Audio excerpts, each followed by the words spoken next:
മാസപ്പടി കേസിൽ ഇഡി അന്വേഷണം തടയണമെന്നാവശ്യപ്പെട്ടുള്ള CMRLന്റെ അപ്പീലിൽ ഹൈക്കോടതി ഡിവിഷൻ ബെഞ്ച് വിധി ഇന്ന്. കേസിലെ തുടർ നടപടികൾ ചർച്ച ചെയ്യാൻ ഡയറക്ടർ പങ്കെടുക്കുന്ന എൻഫോഴ്സ്മെന്റ് ഡയറക്ടറേറ്റിന്റെ നിർണായക യോഗം ഇന്ന് കൊച്ചിയിൽ.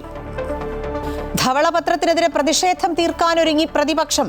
വിരമിക്കൽ പ്രായം ഉയർത്തുന്നതും പൊതുമേഖലാ സ്ഥാപനങ്ങളുടെ സ്വകാര്യ പങ്കാളിത്തവും പ്രചാരണായുധമാക്കും. കിഫ്ബിയുടെ ഭാവിയും ചർച്ചയാകും.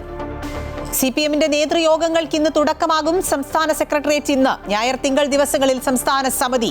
കീഴ്ഘടകങ്ങളിൽ നേതൃത്വത്തിനെതിരെ ഉയർന്ന വിമർശനങ്ങളും തെരഞ്ഞെടുപ്പ് തോൽവിയും യോഗം വിലയിരുത്തും. പ്രതിപക്ഷ ഉപനേതൃസ്ഥാനം സംബന്ധിച്ചുള്ള തർക്കവും ചർച്ചയാകും. സംസ്ഥാനത്ത് ഇന്നു മുതൽ കാലവർഷം ശക്തമാകും. എറണാകുളം മുതൽ കാസർഗോഡ് വരെ 8 ജില്ലകളിൽ ഓറഞ്ച് അലർട്ട്. 10-ാം തീയതി വരെ ഒറ്റപ്പെട്ട ഇടങ്ങളിൽ അതിശക്തമായ മഴ മുന്നറിയിപ്പ്. കേരള തീരത്ത് മത്സ്യബന്ധനത്തിന് വിലക്ക്.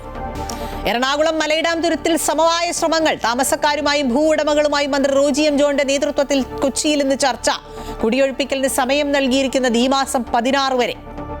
കോഴിക്കോട് മെഡിക്കൽ കോളേജ് ആശുപത്രിയിലെ ചികിത്സാ പിഴവിൽ അന്വേഷണം ഊർജിതം. 2 ദിവസത്തിനകം റിപ്പോർട്ട് നൽകാൻ അന്വേഷണ സമിതി.